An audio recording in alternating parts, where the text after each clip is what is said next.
ओम श्री गणेशाय नमः। जय श्री हरि विष्णु भगवान। जय महालक्ष्मी माता। स्कंद पुराण के वैष्णव खंड के वैशाख मास महात्म्य का 24वां अध्याय। कुतिया का उद्धार। द्वादशी का महत्व। श्रुतदेव ने कहा, हे राजन, इन पुण्य तिथियों में से वैशाख मास के शुक्ल पक्ष की द्वादशी तिथि समस्त पापों का नाश करने वाली है। यदि लोग द्वादशी का पालन नहीं करते तो दान, तप, व्रत, धार्मिक अनुष्ठान, यज्ञ तथा कुआं खोदने जैसे सार्वजनिक उपयोगिता के अनुष्ठानों से क्या लाभ। हरि के दिन प्रातः काल पवित्र स्नान करने से वह फल प्राप्त होता है जो ग्रहण के समय गंगा तट पर 1000 गायों का दान करने से प्राप्त होता है। यदि वैशाख मास के शुक्ल पक्ष की द्वादशी तिथि को पका हुआ चावल दान किया जाए तो प्रत्येक चावल का दान 1 करोड़ ब्राह्मणों को भोजन कराने के बराबर पुण्य देता है।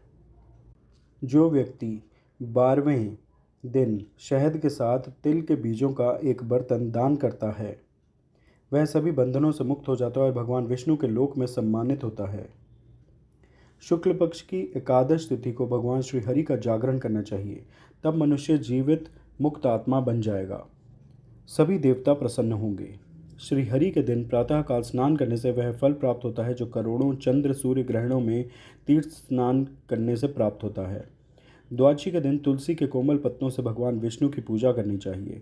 इससे समस्त कुल का उद्धार हो जाता है और भगवान विष्णु के लोक का स्वामी बन जाता है। तुलसी के फूल और पत्तों से अश्वत्थ वृक्ष की पूजा करनी चाहिए। यदि फूल आदि उपलब्ध न हो तो अन्न के द्वारा मधुसूदन की पूजा करनी चाहिए।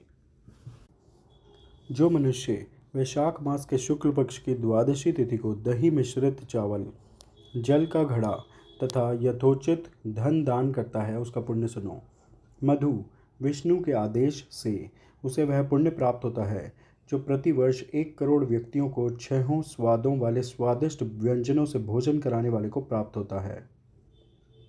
जो मनुष्य वैशाख मास के शुक्ल पक्ष की द्वादशी तिथि को शालिग्राम पत्थर का दान करता है वह सभी पापों से मुक्त हो जाता है। यदि भक्त 12वें दिन मधुसूदन को दूध से स्नान कराए तो उसे राजसूय और अश्वमेध यज्ञ से प्राप्त होने वाले पुण्य के बराबर पुण्य प्राप्त होता है। मधुसूदन की प्रसन्नता के लिए 13वें दिन दूध और दही में चीनी और शहद जैसी विभिन्न सामग्रियों से भगवान विष्णु की पूजा करनी चाहिए। इस प्रकार वह गंगा के तट पर उस फल को प्राप्त करता है, इसमें कोई संदेह नहीं है। जो मनुष्य भगवान विष्णु को पंचामृत से स्नान कराता है वह संपूर्ण कुल का उद्धार कर देता है। वह विष्णु लोक में सम्मानित होता है। जो मनुष्य इस दिन सायंकाल में हरि की प्रसन्नता के लिए मीठा पेय अर्पित करता है वह पुराने पापों को उसी प्रकार त्याग देता है जैसे सांप पुरानी केंचुली को त्याग देता है। जो व्यक्ति शाम को खीरे का मीठा रस पिलाता है वह कर्मों के बंधन से मुक्त हो जाता है। भक्त को गन्ना, आम का फल और अंगूर देना चाहिए। इससे उसकी 100 पीढ़ियों तक वंश परंपरा में कोई विघ्न नहीं आएगा। जो व्यक्ति 12वें दिन शाम को सुगंधित द्रव्य और उपटन लगाता है वह समस्त बाह्य आक्रमणों से मुक्त हो जाता है, इसमें कोई संदेह नहीं है। हे श्रेष्ठ राजन, वैशाख मास के शुक्ल पक्ष की द्वादशी तिथि को मनुष्य जो भी पुण्य कर्म करता है उसका फल अक्षय होता है। राजन, मैं तुम्हें बताता हूँ कि यह व्रत किस प्रकार प्रचलित हुआ, यह किस प्रकार समस्त पापों का नाश करने वाला है तथा किस प्रकार समस्त मंगलों को देने वाला है। पूर्व काल में कश्मीर देश में देवव्रत नाम का एक ब्राह्मण रहता था। उसकी एक बहुत ही सुंदरी पुत्री थी जिसका नाम मालिनी था। उसने उसका विवाह सत्यशील नामक बुद्धिमान श्रेष्ठ ब्राह्मण से कर दिया। बुद्धिमान ब्राह्मण उससे विवाह करके अपने देश यवन चला गया। यद्यपि वह सुंदरता और यौवन से भरपूर थी फिर भी वह उस पर अधिक मोहित नहीं हुआ। वह उसके प्रति हमेशा क्रूर रहता था और उससे घृणा करता था। हे राजन, उसका पति उसके अलावा किसी से घृणा नहीं करता था। वह उससे क्रोधित हो गई और उसे जीतने के लिए उत्सुक हो गई। हे राजन, युवती ने उन स्त्रियों से पूछा जिनके पतियों ने पहले ही त्याग दिया था। हे राजन, उन दोनों ने उससे कहा, तुम्हारा पति अवश्य ही तुम्हारे वश में आ जाएगा। पतियों द्वारा त्याग दिए जाने के कारण हम अपमानित हुई हैं। हमारा दृढ़ विश्वास है कि पहले औषधियों आदि के प्रयोग से बहुत से पतियों को वश में किया गया था। तुम आज किसी योगिनी के पास जाओ, वह तुम्हें उत्तम औषधि या औषधि देगी। तुम्हें इसके विपरीत संदेह करने की आवश्यकता नहीं है। तुम्हारा पति दास जैसा व्यवहार करने लगेगा। हे राजन, उनके कहने पर दुष्ट कर्मों वाली स्त्री योगिनी के निवास पर गई और उससे बहुत बड़ी कृपा प्राप्त की। वह जल्द से अपनी कुटिया में गई जिसमें 100 स्तंभ थे। यह विशाल और बहुत चमकदार था। यह पर्याप्त रूप से बड़ा था। योगिनी ने खुद को एक लंबे कपड़े से ढक रखा था। उसके उलझे हुए बाल बहुत लंबे थे। वह बहुत तेजस्वी थी। उसकी सेवा करने वाले बहुत से लोग थे। उसने धीरे से उसकी ओर देखा। हाथ में माला लेकर वह जप में लीन थी। ब्राह्मण स्त्री के अनुरोध पर योगिनी ने उसे एक जादुई मंत्र दिया जो उत्तेजित कर सकता था, जो आत्मविश्वास पैदा कर सकता था और जो किसी को भी जीत सकता था। फिर उसने योगिनी को प्रणाम किया और उसे एक बहुमूल्य अंगूठी दी जो हीरे और माणिक से जड़ी थी, जो बहुत ही चमकदार लाल आभा वाली थी, जो सोने से बनी थी, स्पर्श करने पर नरम थी और जिसकी चमक सूर्य की किरणों के समान थी। अपने पैरों में रखी अंगूठी देखकर योगिनी प्रसन्न हो गई। वह समझ गई कि उसके पति की उपेक्षा के कारण उसके हृदय में क्या प्रतिक्रिया हो रही है। हे राजन, अपने कल्याण में लीन तपस्वी स्त्री ने उस ब्राह्मण स्त्री से कहा, यह चूर्ण तथा ताबीज सभी जीवों को मोहित करने के लिए पर्याप्त शक्तिशाली है। चूर्ण अपने पति को दे दो तथा ताबीज अपने गले में पहन लो। तुम्हारे पति को जीता जा सकता है। वे किसी अन्य सुंदर स्त्री के पास नहीं जाएंगे। वे तुम्हें अप्रिय बात नहीं कहेंगे, भले ही तुम बुरा व्यवहार करो। वह चूर्ण और ताबीज़ लेकर अपने पति के घर वापस आई।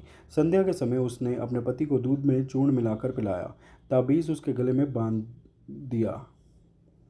उसके बाद उसे कोई चिंता नहीं हुई। हे श्रेष्ठ राजा, जिस स्त्री के पति ने चूर्ण के साथ दूध पी लिया था, वह चूर्ण के कारण क्षय रोग से पीड़ित हो गया।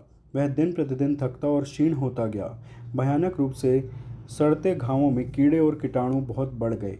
कुछ ही दिनों में पति की हालत बहुत खराब हो गई, परंतु वह अपने दुष्कर्मों और विभिन्न पुरुषों के साथ संबंध बनाने में अपनी इच्छानुसार रहती थी।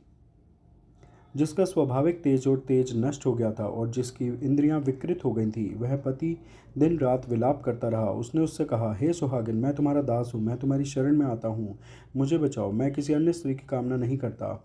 हे राजन, उसकी दुर्दशा को जानकर वह भयभीत हो गई। वह चाहती थी कि उसका पति जीवित रहे, इसलिए नहीं कि वह उसका कल्याण चाहती थी, बल्कि इसलिए कि वह उसे अपना आभूषण बनाना चाहती थी।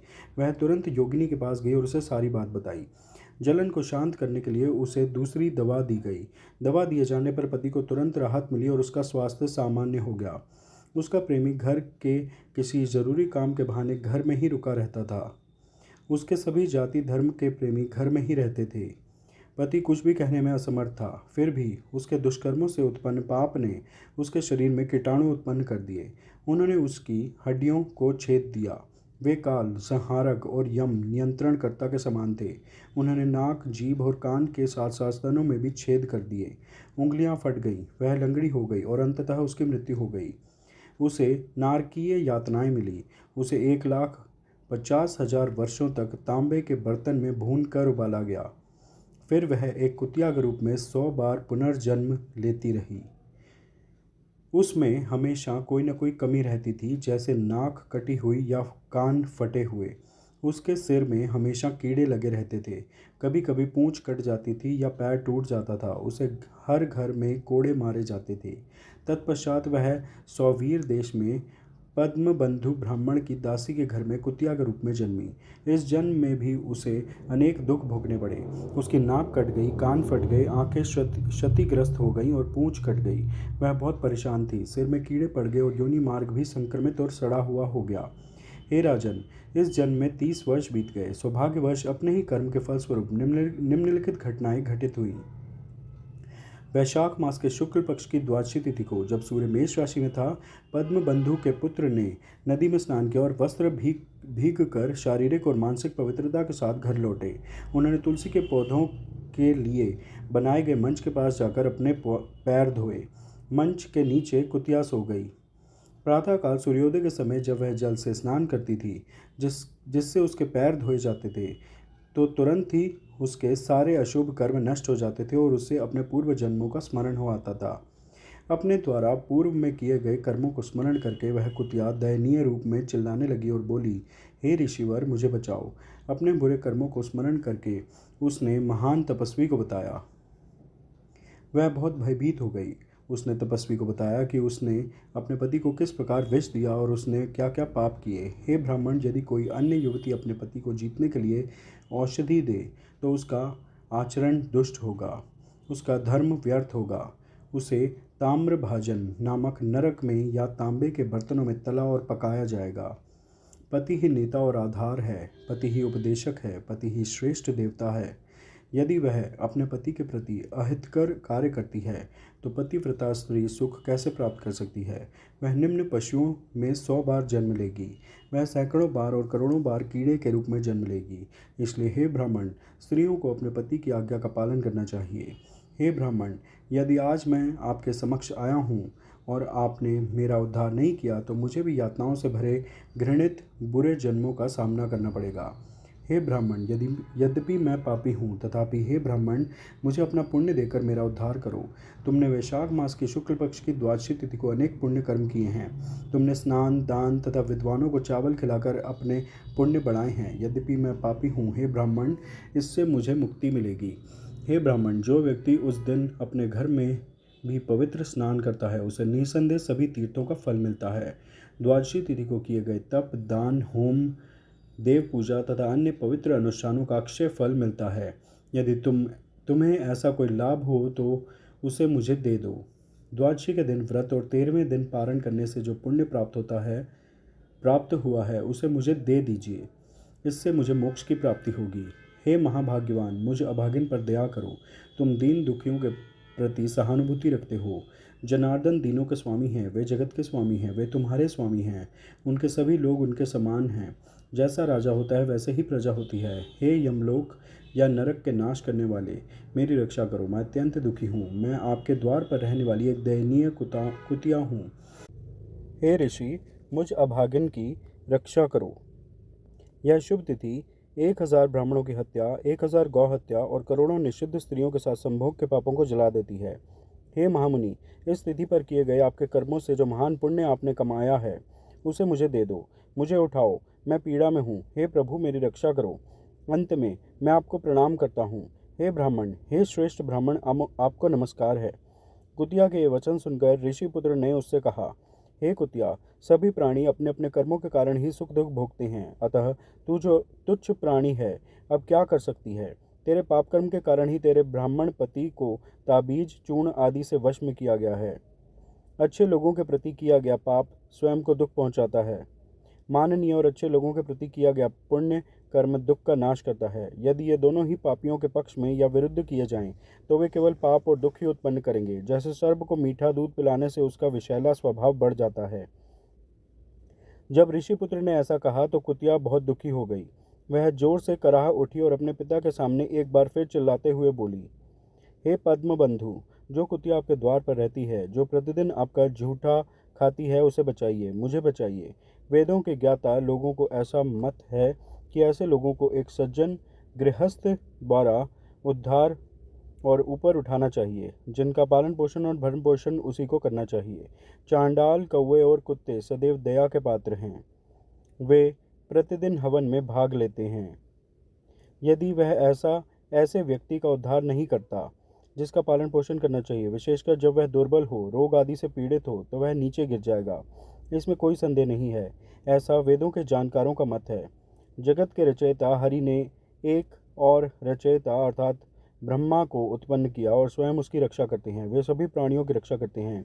इसी प्रकार जो लोग स्वयं की सेवा करते हैं, जिन्हें पत्नी आदि कहते हैं, उनकी रक्षा शक्तिशाली व्यक्तियों द्वारा की जानी चाहिए। हरि की आज्ञा है कि आश्रितों की रक्षा की जानी चाहिए। यदि कोई जीव अपने आश्रितों की रक्षा करने के अपने कर्तव्य की उपेक्षा करता है और अपना ध्यान कहीं और लगाता है, चाहे संयोगवश या जानबूझकर, तो वह भगवान का शत्रु है, वह सभी का हत्यारा है, वह यमलोक में जाता है। चूँकि यह आपका कर्तव्य है और चूँकि आप दयालु हैं, इसलिए मुझे जो इस दयनीय स्थिति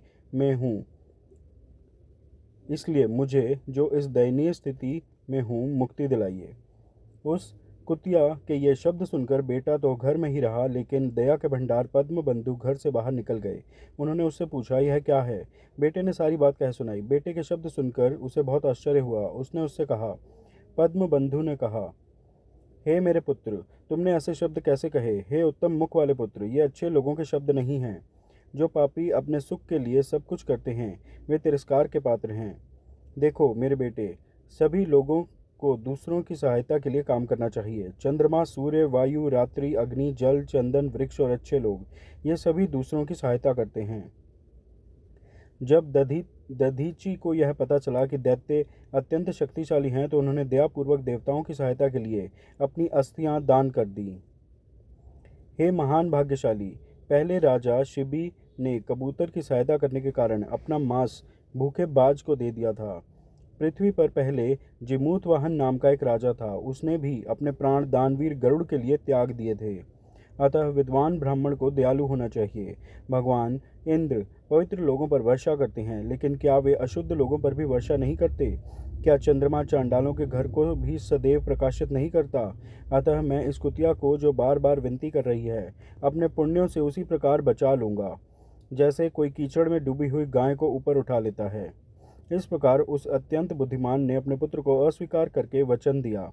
द्वादशी तिथि से उत्पन्न महान पुण्य दिया जाता है। हे कुतिया, अपने सभी पापों से मुक्त होकर हरि के धाम जाओ। यह कहते ही उसने अचानक अपना पुराना घिसा-पिटा शरीर त्याग दिया। वह दिव्य रूप वाली एक तेजस्वी महिला बन गई। उसमें 100 सूर्यों के समान तेज था, जो देवी सावित्री के समान था। वह उस ब्राह्मण से विदा होकर 10 दिशाओं को प्रकाशित करती हुई चली गई। उसने स्वर्ग में उत्कृष्ट सुखों का आनंद लिया और बाद में उर्वशी नाम से पृथ्वी पर नर और नारायण से जन्म लिया। वैशाख मास के शुक्ल पक्ष की द्वादशी तिथि के प्रभाव से वह देवताओं की प्रिय बन गई और उसे दिव्य कन्या का पद प्राप्त हुआ। वह कुतिया देवी बन गई। उसने योगियों के समान रूप प्राप्त कर लिया, अग्नि के समान तेज वाली, अति उत्तम तथा अभिलाषी हो गई। वह परम कामनामय है, जिसे पाकर महात्मा भी मोहग्रस्त हो जाते हैं। तत्पश्चात पद्म बंधु ने उस तिथि को प्रसिद्ध किया। वह तिथि जो पुण्य को बढ़ाने वाली है और जो भगवान विष्णु को बहुत प्रिय है। वह 1 करोड़ चंद्र और सूर्य ग्रहणों से भी श्रेष्ठ है। वह सभी पुण्यों से भी अधिक पुण्यदायी है। वह सभी यज्ञों से भी बढ़कर है। ऐसी तिथि को उस ब्राह्मण ने तीनों लोकों में प्रसिद्ध कर दिया। स्कंद पुराण के वैष्णव खंड के वैशाख मास महात्म्य का 24वां अध्याय पूर्ण हुआ। आप सब प्रेम से मेरे साथ बोलिए, जय श्री हरि विष्णु भगवान, जय महालक्ष्मी माता। कृपया इस वीडियो को लाइक व शेयर करें, चैनल सब्सक्राइब करें। धन्यवाद। हरे कृष्णा।